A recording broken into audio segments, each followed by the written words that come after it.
Hoy vamos a hablar del Evangelio de Lucas. Yo te voy a pedir que tengas tu Biblia a la mano. Vamos a leer muchos versículos. Ten el Evangelio de Lucas a la mano.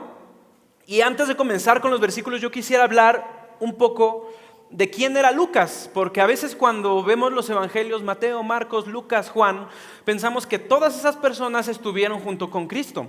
Y Lucas es una de las personas que no fue uno de los apóstoles. Lucas no estuvo en el ministerio de Jesucristo. Esto es importante tomarlo y notarlo, porque Lucas no estuvo presente durante ninguna de las enseñanzas de Cristo. Se piensa que Lucas se convirtió tiempo después conociendo a Pablo en alguno de sus viajes misioneros. La Biblia no nos revela cómo Lucas conoció de Cristo.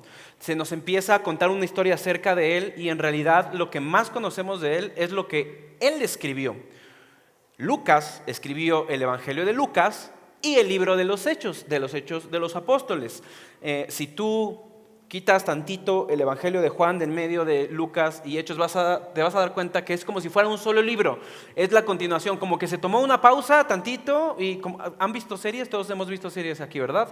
Como que está la primera temporada, termina porque pasó algo y te esperas un ratito y va a empezar la segunda temporada. Es exactamente lo mismo, el mismo productor, el mismo director, es Lucas. Sabemos de Lucas algunas cosas, por ejemplo, en Colosenses 4:14, la carta de Colosenses la escribió el apóstol Pablo. Se refiere a Lucas como el querido doctor. Yo quiero que todo lo que vayamos a hablar en esta tarde y en todos los mensajes que te compartan, te imagines por completo la escena, te imagines a la persona, porque una cosa es ir a la Biblia y tener información y una cosa es intentar entender todo lo que sucedía en ese tiempo, cómo sucedía, cómo lo estaban pasando las personas. Imagínate a Lucas como alguien que no era discípulo de Cristo y tampoco era judío. Lucas no era judío, era un gentil y era doctor. Es lo primero que podemos notar de Lucas, Colosenses 4:14. ¿Alguno de ustedes conoce un doctor o algún estudiante de medicina? ¿Cómo son? ¿De qué te hablan todo el tiempo? No pude dormir. Ay, muchísima tarea. ¿Les ha tocado platicar con uno? Imagínense a Lucas así, pero con todo lo que hacía. Todo lo que hacía Lucas era era meticuloso, ponía mucha atención al detalle y ahorita lo vamos a ver un poco más explícito. Lucas era doctor, pero sobre todo se nos muestra a un Lucas que no solamente curaba a enfermos, sino que de verdad se preocupaba por cómo estaban las personas. Entonces, Lucas era médico. En segundo lugar, Lucas fue el compañero de aventuras de Pablo. Nosotros siempre vemos todas las cartas de Pablo y decimos, wow, Pablo viajaba tanto y se arriesgaba por el evangelio y lo perseguían y animaba a otros estando en la cárcel y estando enfermo y estando apedreado, animaba a los demás. Pablo no estaba solo. Claro que estaba el Señor con él, pero Lucas fue uno de sus acompañantes más fieles durante más tiempo y podemos ver en Hechos 16:10 dice, cuando Lucas dice, entonces decidimos salir de inmediato hacia Macedonia, ya que Dios nos había llamado a predicar la buena noticia allí. ¿Notas cómo Lucas no está diciendo, y entonces Pablo fue a Macedonia porque Dios lo llamó a predicar la palabra? Sino que Lucas está diciendo, salimos a Macedonia porque Dios nos había dicho que fuéramos a predicar la buena noticia allí. Lucas te está diciendo, yo estuve en ese lugar, yo estuve con Pablo y yo no solamente estuve con él, fui su compañero de ministerio, pero también prediqué la palabra de Dios junto con Pablo. A veces vemos como los personajes principales, ¿no? Pablo, y no vemos a un Lucas que estuvo con él, no vemos tanto a un Timoteo, pensamos en Timoteo como el chavito que Pablo le tenía que enseñar, pero en realidad eran grandes hombres de Dios. Vemos a Pedro y no vemos a Andrés, que fue el que le compartió. Y no nos confundamos, todas estas personas fueron esenciales para que tú y yo podamos conocer el Evangelio tal y como lo conocemos el día de hoy. El libro de Lucas y el de Hechos tienen una extensión enorme en el Nuevo Testamento. Lucas es el autor que en cantidad escribió más. Pablo tiene más número de cartas, pero Lucas es el que más escribió en cantidad del Nuevo Testamento. Entonces, ya dijimos también que Lucas era un gentil, es decir, no era judío. Las personas que tú lees en los evangelios que estaban con Cristo, todos eran judíos.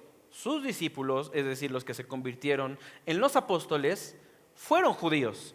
Tenían el entendimiento de la tradición judía, sabían que había que guardar el Shabbat, sabían la ley, entonces tenían un contexto diferente al de Lucas. Y es necesario que notemos esto porque es muy diferente cómo presenta a Cristo Lucas que cómo lo presenta Pablo. Es muy diferente las cosas a las que presta atención Mateo, a las que presta atención Lucas, porque vienen de contextos totalmente diferentes. Y como vienen de contextos diferentes, buscan llegar a las personas de una manera diferente. Es decir, Mateo, que nos compartió Chava acerca de eso, cuando explicaba algo acerca de una costumbre judía, cuando lo mencionaba ni siquiera lo explicaba, simplemente decía, y era la Pascua. Y como estaba dirigido para judíos, a él no le interesaba explicar, y la Pascua significaba tal cosa porque se celebraba tal cosa cuando Dios sacó a su pueblo de Egipto. No explica nada de eso Mateo, porque da por sentado que los que lo están escuchando son judíos y conocen lo que es una Pascua. No así con Lucas. Lucas se toma como la atención para poder explicar las cosas porque él es extranjero, porque él tuvo que entender primero el Evangelio, muy probablemente Pablo se lo compartió, y después de haber entendido el Evangelio como extranjero y no como judío, busca explicarlo a los demás. Y así tenemos el Evangelio de Lucas, un Evangelio que busca llegar a todos, no solamente a judíos. Otra cosa que hay que notar es que Lucas es un excelente historiador, era médico y como tal médico ponía mucha atención en los detalles y como excelente historiador pone atención a cosas que los demás no nos mencionaron en ningún momento. En el Evangelio de Lucas dice, después de investigar todo con esmero desde el principio, decidí escribir un relato cuidadoso para ti, muy honorable Teófilo, para que puedas estar seguro de la veracidad de todo lo que te han enseñado. Lucas no escribió el Evangelio simplemente porque, como que otros están escribiendo el Evangelio, se puso de moda, yo voy a escribir el mío y ahí les va. No, él fue desde el principio, a ver, me están contando de Cristo, me están contando que sanaba enfermos, me están contando que es el Salvador, a mí no me basta, yo necesito investigar y saber si era cierto todo lo que me están contando. ¿Cómo investigaban en ese tiempo? En ese tiempo no podías sacar tu teléfono y buscar en Google ¿quién fue Lucas? O versículo que habla del ánimo. No, en ese tiempo lo que hacían era ir con las personas. ¿Tú estuviste cuando Cristo hizo esto? Sí, cuéntamelo. Y el testimonio de las personas era muy valioso, porque no es como ahorita que vas con una persona y oye, ¿qué pasó? Y te cuenta como su versión. No, lo más valioso en ese momento, como no habían redes sociales, como no habían noticieros, era ir con las personas preguntando, ¿qué pasó? ¿Tú cómo lo viste? Y si alguien decía, sí, exactamente, es como pasó con Lucas, entonces lo daban por hecho. Es por eso que las cartas de ese entonces son tan valiosas, porque si había gente que había visto lo contrario a lo que están escribiendo, se levantaba y decía, eso no es cierto, ese documento no es válido, cosa que no ha pasado con ninguno de los evangelios. Siguiente, todavía seguimos en quién es Lucas y ahorita entramos a los temas que toca Lucas en su evangelio. Lucas tiene un corazón lleno de compasión. Lucas, más que los otros 3 evangelios, toma especial atención a los miembros de la sociedad que todos suelen ignorar. Es decir, si tú quieres encontrar en un evangelio un tema acerca de los pobres, de los enfermos, de las mujeres, de los marginados, el que mejor se va a meter en ese tema es Lucas, porque no viene del contexto judío y sabe la importancia que tienen todas las demás personas. Y Lucas, por último, para terminar con el tema de quién era él, era un escritor que quería que todos conocieran a Jesús. Es por eso que, como lo vamos a ver en un rato, cuando había alguna celebración judía, cuando había alguna fiesta, Lucas se toma el tiempo de explicar qué fiesta era esa, por qué la celebraban y cuándo la celebraban. Es por eso que podemos decir que Lucas no escribió para judíos, porque si hubiera escrito para judíos no se toma el tiempo para explicar lo que significa una de esas fiestas. ¿Hasta aquí vamos bien? Vamos más o menos con quién es Lucas. Ya tenemos el contexto de cómo es la persona. Imagínatelo, es un doctor, es alguien que es diligente en lo que hace, en curar a las personas, pero también es diligente en todo lo demás. Por lo tanto, investigó desde el principio. Comenzamos con el contenido del Evangelio de Lucas. Número 1, el Evangelio de Lucas es un evangelio o una historia que comienza con esperanza. ¿Qué es lo primero que nosotros encontramos en Lucas? Es la profecía del nacimiento de dos personas que son claves para que nosotros entendamos la historia de los evangelios. Y es el nacimiento, claro, de Juan el Bautista y de Jesucristo.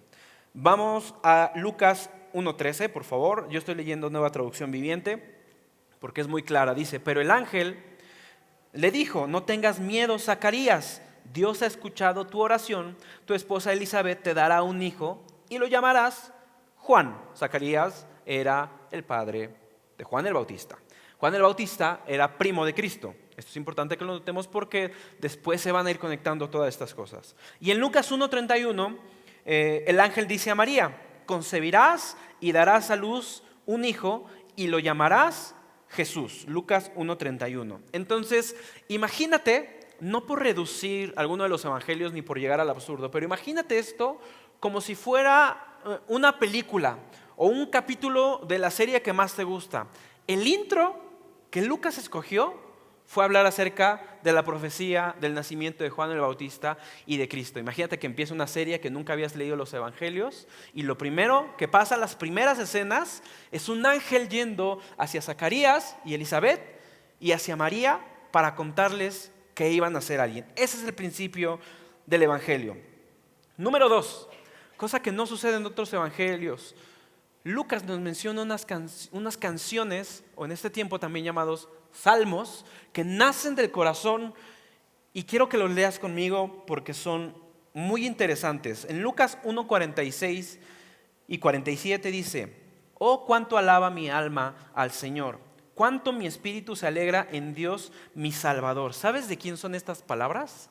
¿Hay alguien que sepa de quién son estas palabras? ¿Puede levantar su mano? De María. ¿Cuál María? La madre de Jesús. Entonces, no es el tema de hoy, pero este es uno de los argumentos más fuertes para enseñar que en María no hay salvación. María está reconociendo a Cristo como su Salvador. María dice, cuánto mi espíritu se alegra en Dios, mi Salvador. La persona que ella iba a engendrar, a Jesús hombre, no a Dios, no al Jesucristo eterno, sino para que viniera a este mundo ese hombre, María lo está llamando mi Salvador. Ella misma está reconociendo su necesidad de ser salvada. No hay tal cosa como María Inmaculada, María perdona a los pecadores. No, porque ella misma necesita un Salvador. Y este salmo de María nos enseña esto. Para los que les gustan los datos interesantes, esto es conocido como el Magnificat dentro de los cantos del corazón. Y después Zacarías, el padre de Juan el Bautista, que mencionamos hace rato, también escribe un pequeño salmo y dice, este es conocido como el Benedictus, Lucas 1:68, y dice, alaben al Señor, Dios de Israel, porque ha visitado y redimido a su pueblo. Son salmos de un versículo, salmos que te podrías aprender hoy y salir con ellos en tu memoria, que podrían transformar tu perspectiva cuando estás pasando por algún momento malo. Número 3. Lucas pone especial atención en parábolas que no encontramos en otros evangelios, o si las encontramos, están con menos detalle. ¿Alguno de ustedes recuerda la historia del buen samaritano? ¿Sí? Lucas lo escribió. Gracias a él lo tenemos. La historia del hijo pródigo es mucho más famosa. ¿Se acuerdan de ella? Lucas tenemos el detalle de qué pasó con el hijo pródigo. Voy a dar lectura rápidamente a estos pasajes porque es importante que los notemos. En Lucas 10:36 dice, ¿cuál de los tres te parece que fue el prójimo del hombre atacado por los bandidos? Contestó el hombre, el que mostró compasión.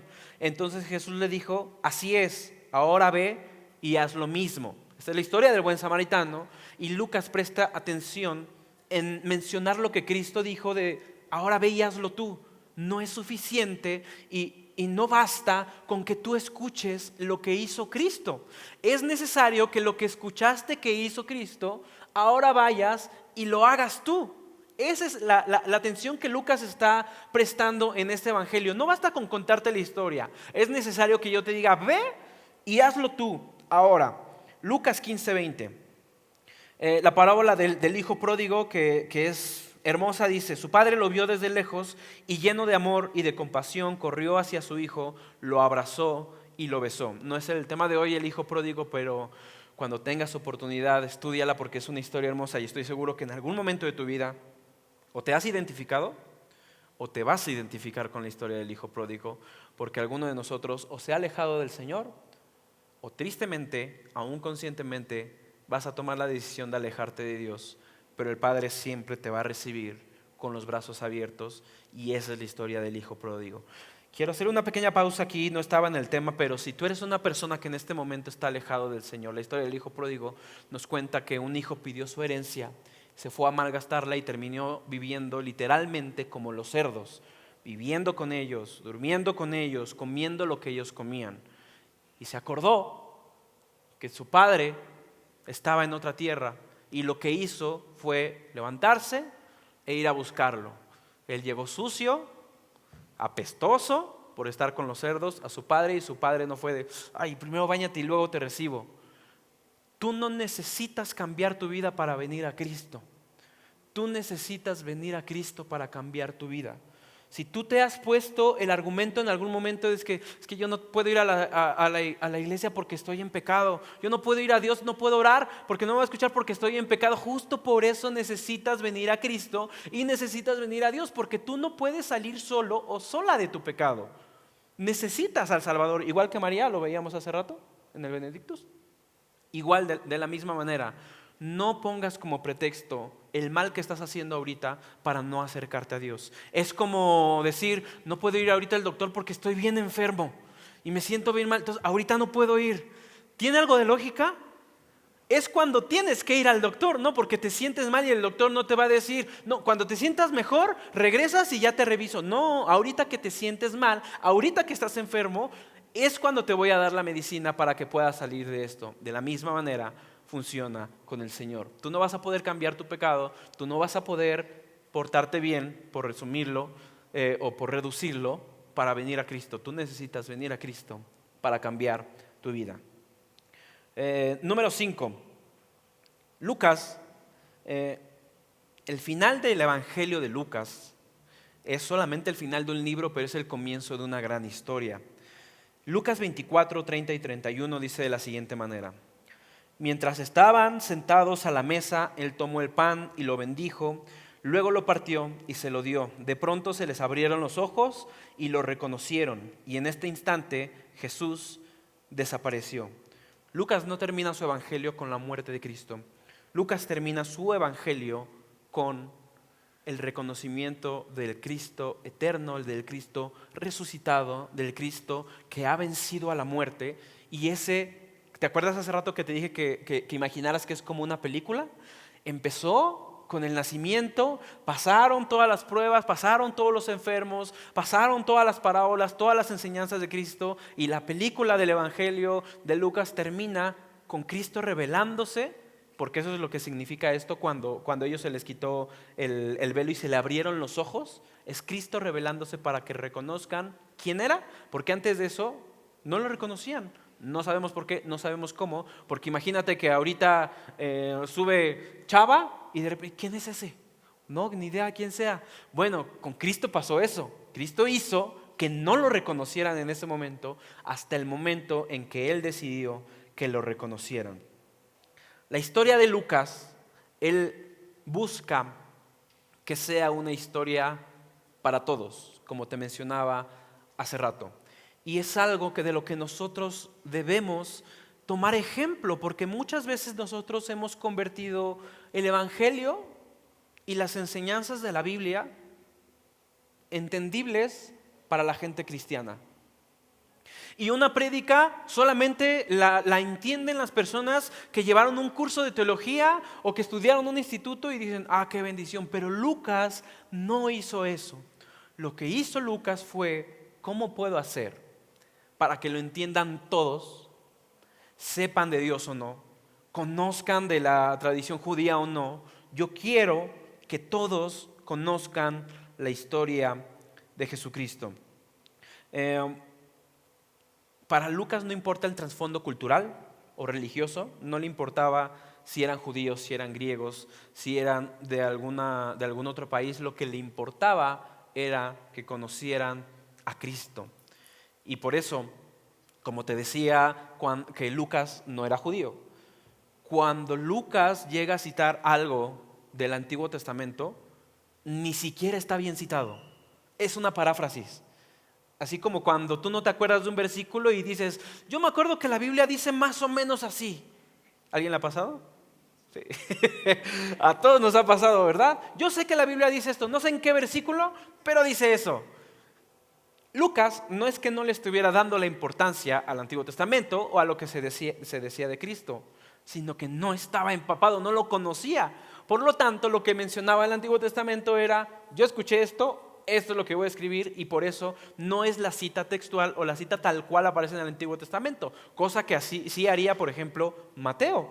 Porque Mateo está interesado en que los judíos entiendan, oye, de esta persona que nos hablaba el Antiguo Testamento es Cristo, y mira, todo lo que decía aquí tal cual se cumplió en Cristo. Lucas no era judío, no entendía lo que estaba pasando. Entonces lo que llegó a suceder del Antiguo Testamento, él lo parafrasea.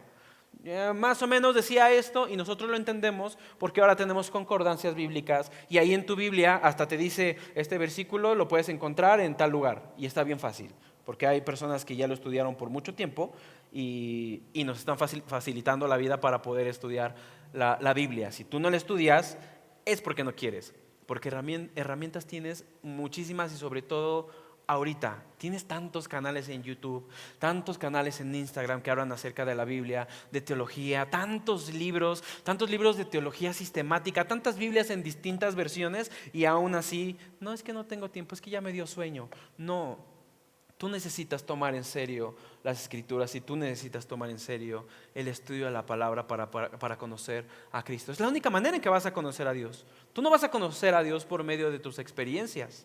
Porque si te basas en tus experiencias, bueno, así han nacido varias sectas. Es que vino un ángel y me dijo esto. Bueno, ¿concuerda con la palabra de Dios? Lo que pasa es que como a veces no conocemos la palabra de Dios, pensamos que todo lo que nos diga un ángel, un profeta o lo que sea, esa es palabra de Dios. Muchas veces no. Pablo dijo, si cualquiera les predica otro evangelio, el tal sea anatema. Aún un ángel, si les predica un evangelio diferente, sea anatema. Tú necesitas conocer, estudiar y profundizar en la palabra de Dios, porque para eso también luchó Lucas, para que lo podamos entender. Hay veces que lees Mateo, en lo personal es mi evangelio favorito, el de Mateo, pero hay veces que da tanto por hecho que sus oyentes son judíos, que yo me pierdo de tantos detalles porque mencionó una fiesta, y si te pones a estudiarla, pues era importante porque era un día específico, una etapa específica del año. Se vestían de tal manera, vivían afuera de sus casas un tiempo, entonces todo toma un significado completamente diferente. Entonces, como lo mencionábamos hace rato, Lucas se toma el tiempo de explicar las cosas a los que no tienen ningún contexto judío. Ejemplos. Cuando Lucas menciona la fiesta de los panes sin levadura, es decir, la Pascua, fíjate cómo dice en Lucas 22:1. Lucas lo explica así: se acercaba ahora la fiesta de los panes sin levadura, y agrega, conocida también como la Pascua. Si este evangelio estuviera dirigido a judíos, tú no tienes que explicarle, porque no es necesario, que la fiesta de los panes sin levadura es la fiesta de la Pascua, porque no es necesario. Pero recuerda que Lucas estaba intentando poner atención en los que me leen, no tienen ni idea de lo que es la fiesta de los panes sin levadura. Yo les tengo que explicar lo que es la fiesta de los panes sin levaduras y lo que significa la Pascua. Dato importante, la fiesta de los panes sin levadura, la Pascua, es bien interesante esto, se celebra porque Dios sacó al pueblo de Israel de Egipto. ¿Sabes lo que le hace la levadura a la masa? La leuda y se esponja. Y entonces tenemos un pan. Pero ¿sabes qué querían hacer el pueblo de Israel cuando Dios los liberó de Egipto? Vámonos ahorita, no le pongas levadura, así ya vámonos. Y entonces ese pan no se esponjó y el pan es así delgadito.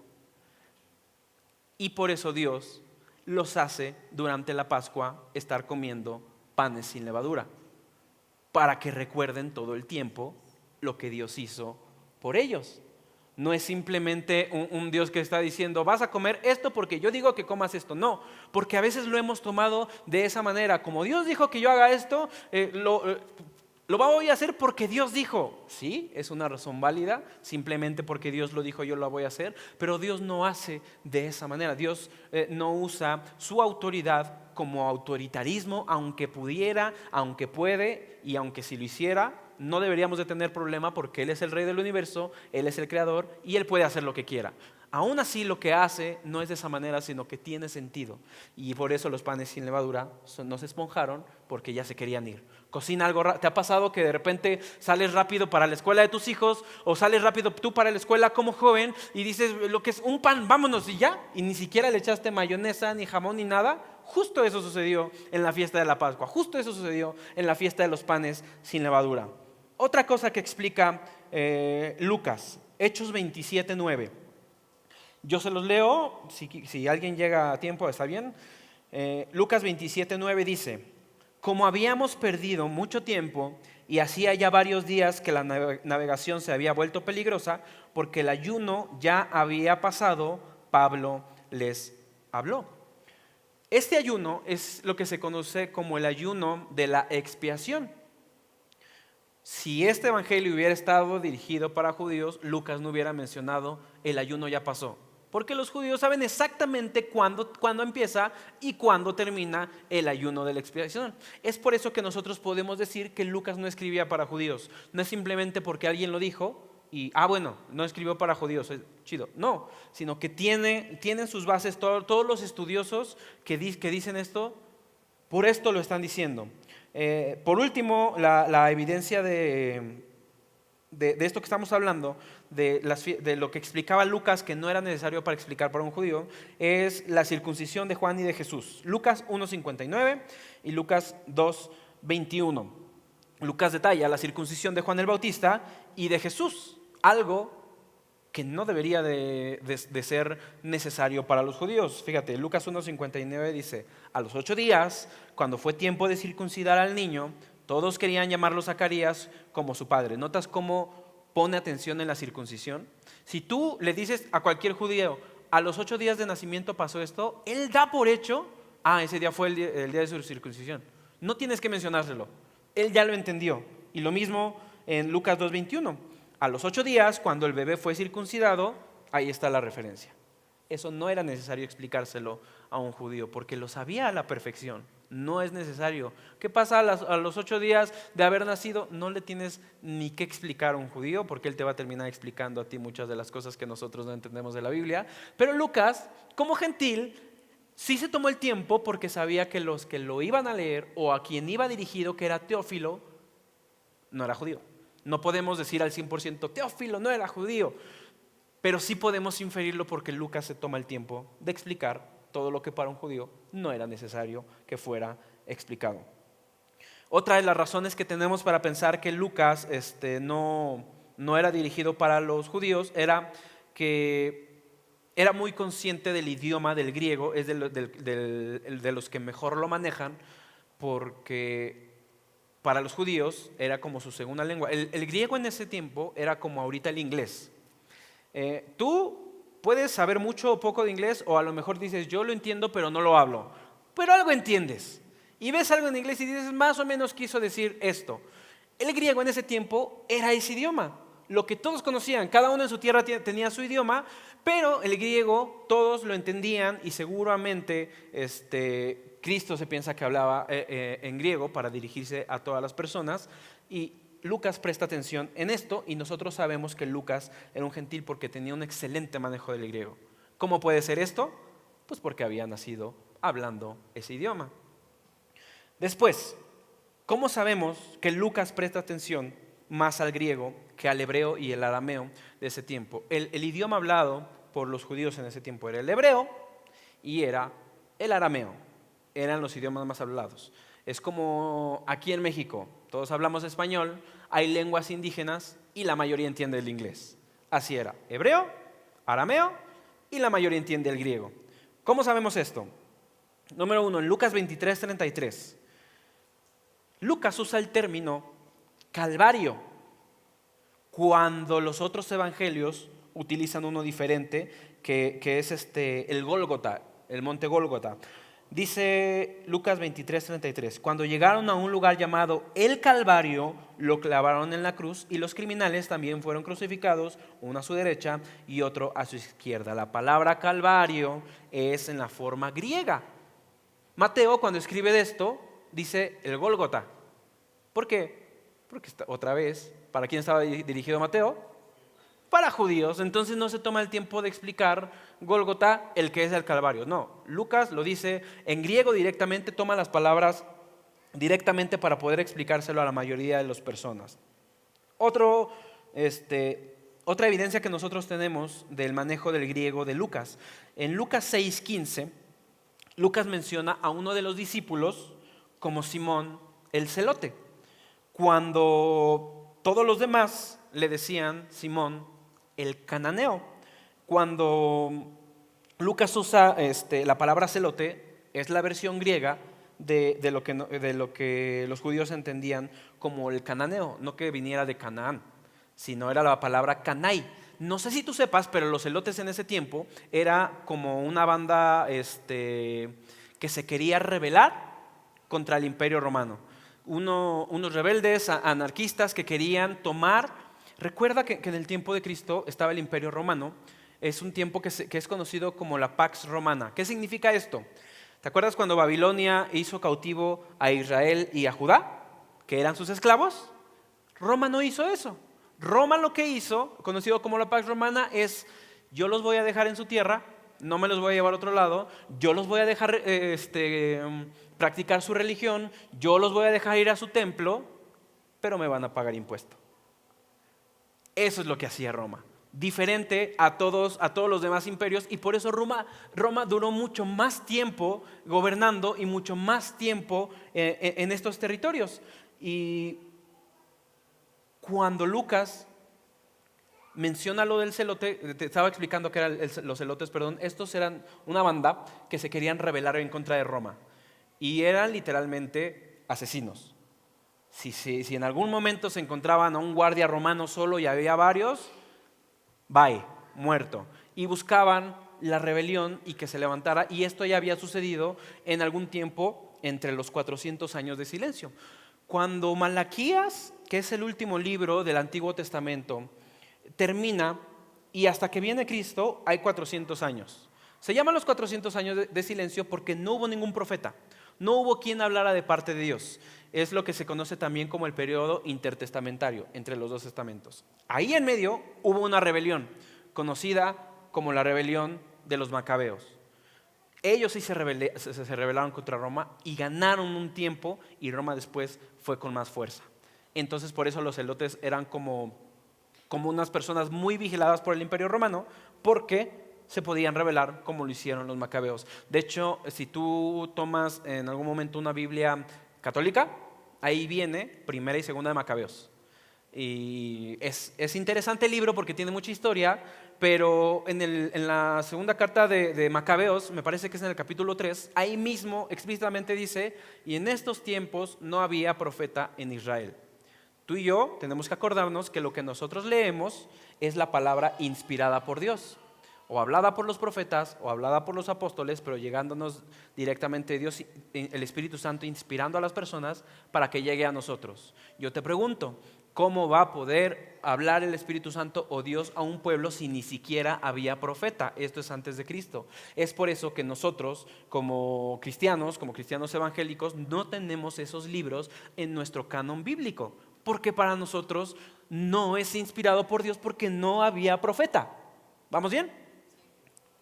Lucas se toma el tiempo de decirle Simón el celote, es decir, entre los discípulos de Cristo había un celote. No sabemos si llegó a matar personas, no sabemos si duró mucho tiempo en la rebeldía, pero sí sabemos que uno de los discípulos de Cristo, uno de los apóstoles de Cristo, fue un celote. Entonces tu primo el Chicarcas, que piensas que se porta bien mal, créeme, puede llegar a Cristo. No importa lo que haga. No importa lo que le hacías tú y llegaste a Cristo. Y no era tan bueno, ¿verdad? Lo que hacías. De la misma manera, la persona que tú, no, como que no alcanza salvación. La sangre de Cristo tiene el poder de limpiar y de cubrir esos pecados. Nunca pongas en duda el poder de la sangre de Cristo, porque el mismo poder que a ti te salvó puede salvar a la persona de la que tú tienes una percepción como súper errónea. No, es que yo llegué porque yo no estaba tan mal, pues a mí nada más me gustaba el chisme y ya, pero no. Tan pecador eras tú como es la persona que tú estás viendo, y esa persona también puede encontrar salvación en el nombre de Jesucristo.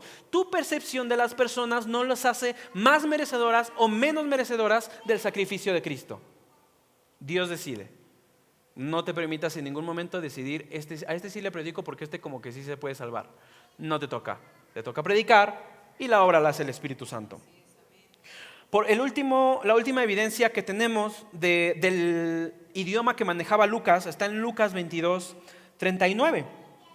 Lucas menciona que Jesús fue al monte de los olivos. Fíjate, Lucas 22:39. Entonces, acompañado por sus discípulos, Jesús dejó el cuarto del piso de arriba y, como de costumbre, fue al monte de los olivos. ¿Sabes cómo le llaman Mateo y Marcos a este monte de los olivos? Getsemaní. Para Mateo y para Marcos no era necesario explicar en otro idioma cuál monte era.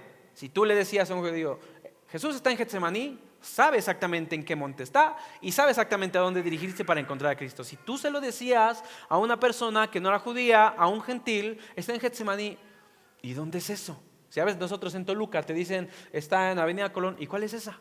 A lo mejor ya la pasaste 1000 veces y no tienes ni idea de cuál es la avenida.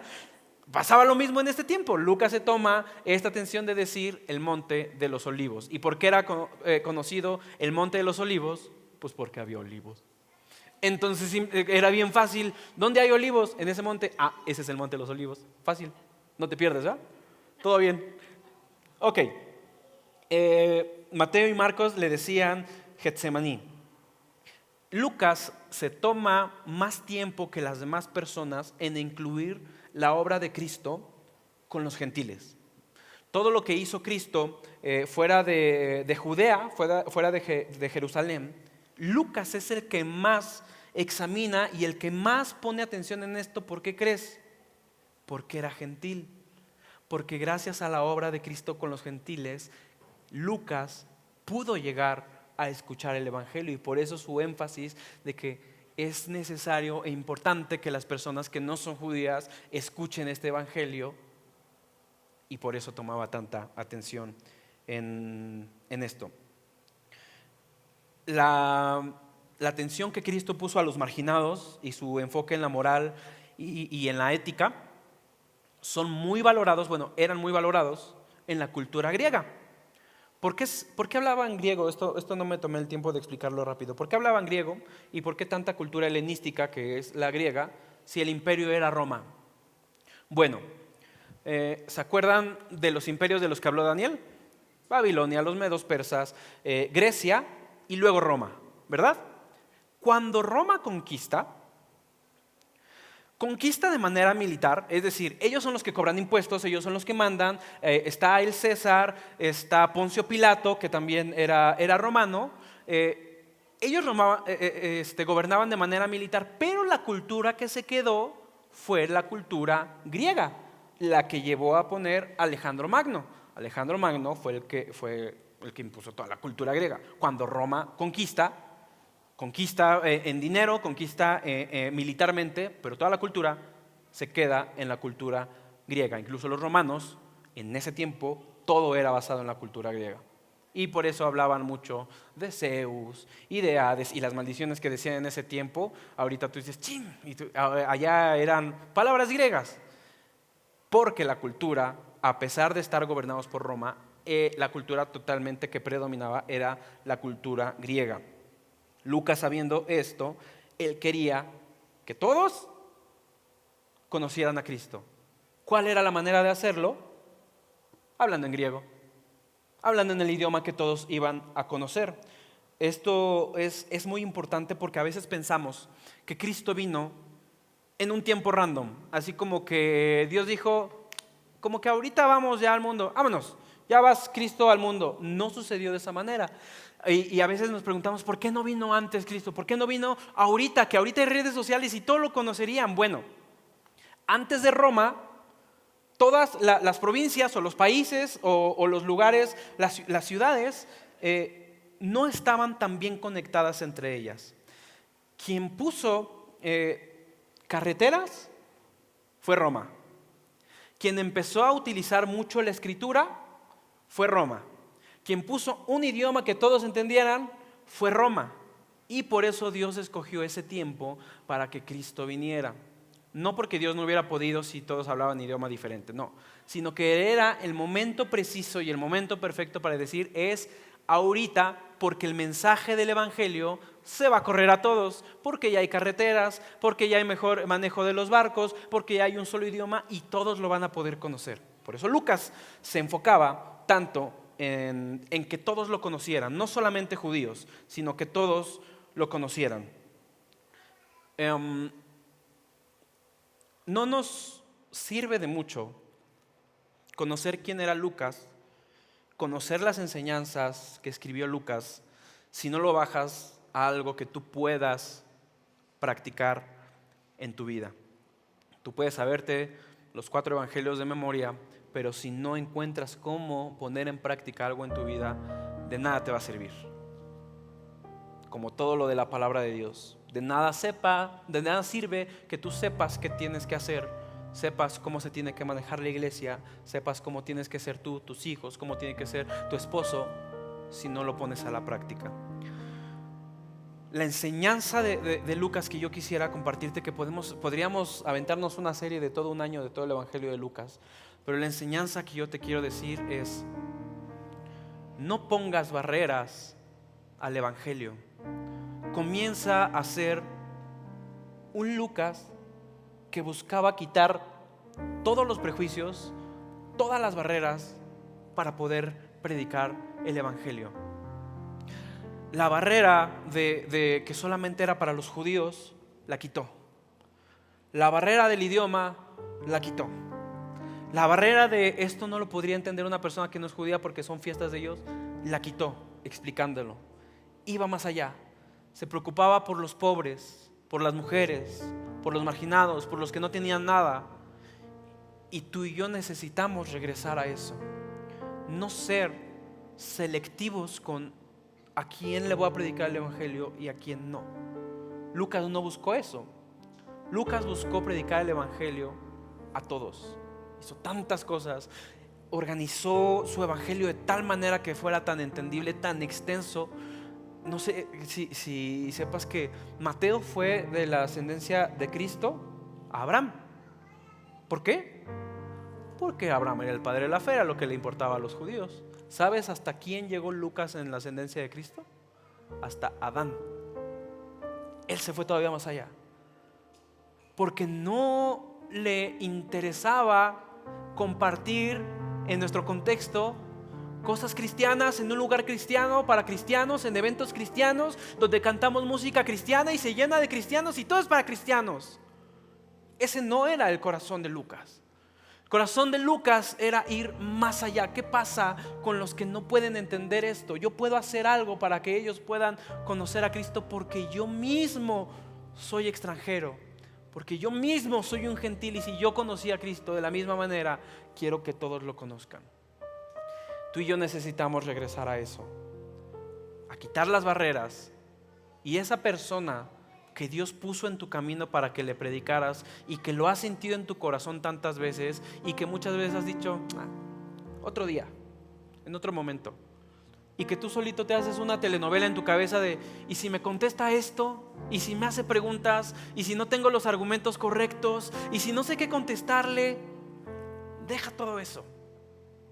Deja todo eso. Recuerdo una persona en la Biblia que fue sanada y corrió a decir lo que había pasado, y cuando le preguntan, lo único que sabe de decir es: yo solo sé que era ciego y ahora veo. ¿Quieren conocer de él? Vayan a buscarlo. Yo no sé nada más. Puede que tú no sepas lo que piensas que es necesario de la Biblia para predicar, pero necesitas entender que no depende de tu conocimiento, no depende de lo que puedas entender de la Biblia, no depende de cuántos argumentos puedas derribar en contra de la fe, no depende de cuántos libros te sepas de la Biblia, depende del poder del Espíritu Santo que las personas escuchen el Evangelio. Quítate a ti de la ecuación.